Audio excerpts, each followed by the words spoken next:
Hey guys, Joshua here, and today we're going to be taking a look at the Omnidesk Ascent.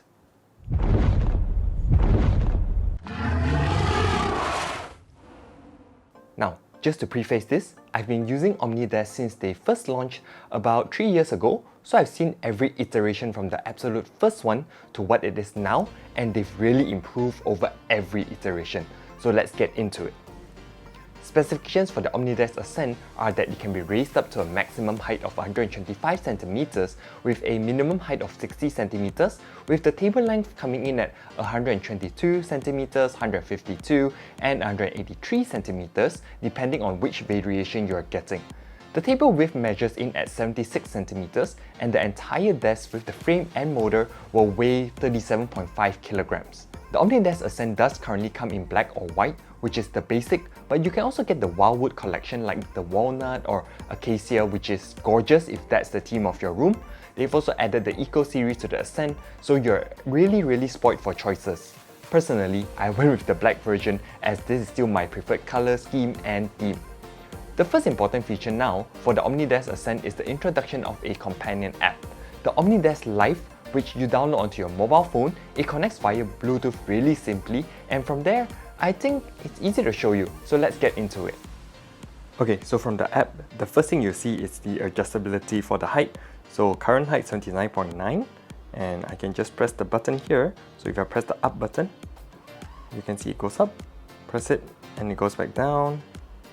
And you can save the height, so 80.2, I can press save height, select profile, then the profile name, things like that. You can also lock the desk, so when it's locked like this, anything I do, so I can press it from here and it won't move.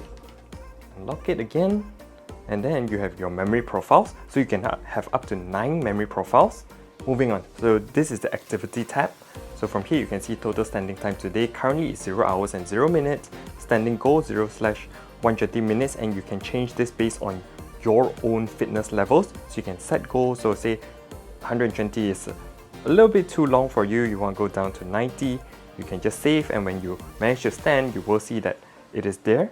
Then going on again, you have your motor settings. So anti-collision sensitivity, you can change it from medium, high, medium and low. So you can see for high, it's suitable for users with young kids, pets, or anyone with emphasis for safety. So if you're underneath it and someone accidentally presses it, it won't push you down all the way, stuff like that. Usually I just keep it on medium.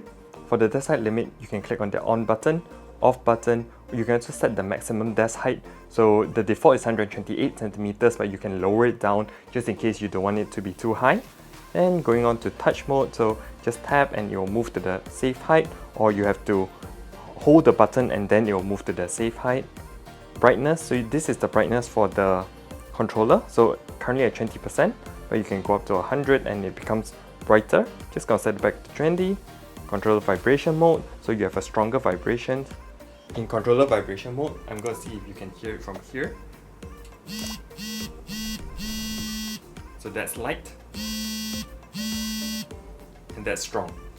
Then you have controller lighting, so auto dim, you can turn it on or turn it off. Measurement units in centimeters or inches. Controller lighting theme, so there's a few that you can go to. You can go to sunset, ocean, aqua, pink, white, or even have it off all the way. But yeah, I do like the periwinkle one.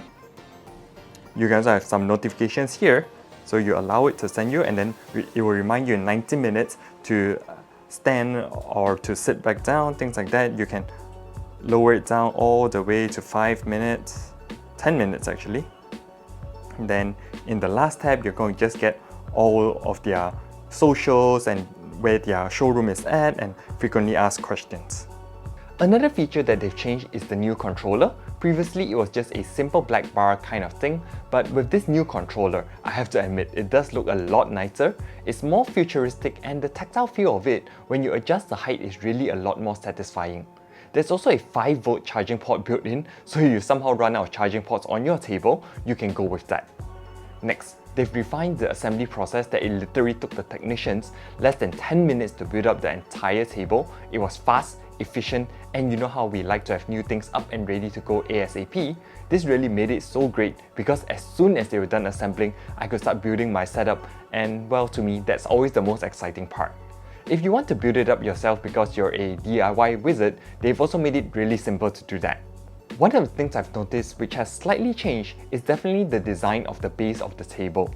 These new structural columns are now just a tad thicker and have a more sleek design to them with more rounded edges, and they are constructed with forged steel which will last you a very long time.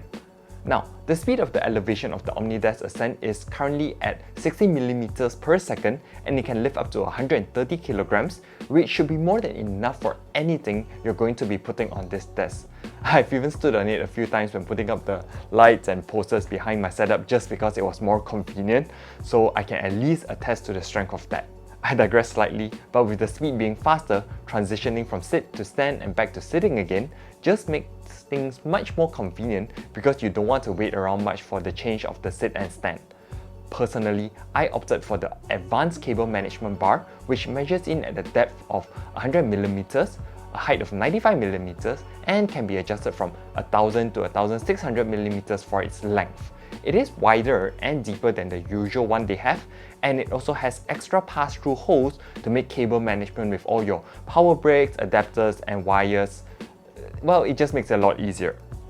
I believe if you didn't opt for the power bar to be attached to the underside of the table, you will definitely need to get this because it really does wonders in helping arrange or well, hide the cable mess at times. To pair with this, you can also get the Omnidesk Ascent, which is their cable management pack, and it consists of a cable wrap, 15 cable straps, a cable bind, cable clip and 4 magnets, all so that you can keep your cables as neat and tidy as possible. Let's move on to some accessories that they have, and this is really a whole part of the Omnidesk ecosystem or Omniverse. I went with the Titus Plus Premium Desk Mat, and this is a double layered PU leather, waterproof and perfectly cut for my 72-inch Omnidesk Ascent tabletop, so there's edge-to-edge coverage. The surface of this is obviously going to be a bit softer than the table itself, so that's one of the main reasons that I got it, so it's more comfortable to work on and game on, but also because I actually attached quite a few mounts to the table, such as 2 monitor mounts, mic mount, beverage holder, and I might be adding some lights in later on. I like that the mat protects the table surface from getting scratched, as I was just a tad worried about that. The anchor is an improvement form from their previous refreshed beverage holder, and is now a hybrid beverage and headphone holder. You just clamp it to your desk and it can hold any cup or bottle that is less than 80mm in diameter and weighs less than 5 kilograms. Bear in mind that this will also include the weight of your headphones if you are going to hang them there. The best thing about this beverage holder now is that there is just a slightly raised lip on the bottom, so even with condensation, the condensation doesn't drip onto the floor, and there is a textured finish on the inside so your drink won't slip around. Out of all the accessories, this may be one of the most basic ones, but at the same time, one that I use the most. The whole Omniverse will not be complete without some lights. So here we have the Lumens, which is a monitor light bar, and there are 4 different color temperatures with this with 5 brightness levels. It's really easy to use with just a USB cable to power it. The on-off, color temp, brightness controls are all controlled via a touch panel directly located on the front of the light bar. This is great for working even through the night or using it as a reading light to unwind after a full day, but if you need a larger light source and ambient lighting, which I do, Omnidesk has also partnered with Nanoleaf, so you can get the entire bundle delivered together, and setup for the Nanoleaf lights will be in a separate video, but you have a whole range of Nanoleaf lights which you can really customize your entire setup based on your preferences. The Omniverse is really so expensive that I could go on, and I'll just leave a link in the description box below so you can check it out yourself and really build up your own personal setup. I recommend getting the Omnidesk as your base because, well, I've been using it for a while and they've really improved by leaps and bounds with what the consumer would really use in mind, and gives the flexibility to the customer to arrange it to their liking. I do wonder if one day with their Omniverse it's going to be so inclusive that they can just offer a whole gaming or working setup with a monitor, PC, and set it up for those people who are really busy and don't want to spend time adjusting and cable managing, things like that. It will be really interesting to see that. Anyways, that's been it for the video. I hope it was helpful. Remember to like and subscribe for more tech and gaming videos. Hit the notification bell to get notified when new videos come up, and I'll catch you in the next one. Ciao!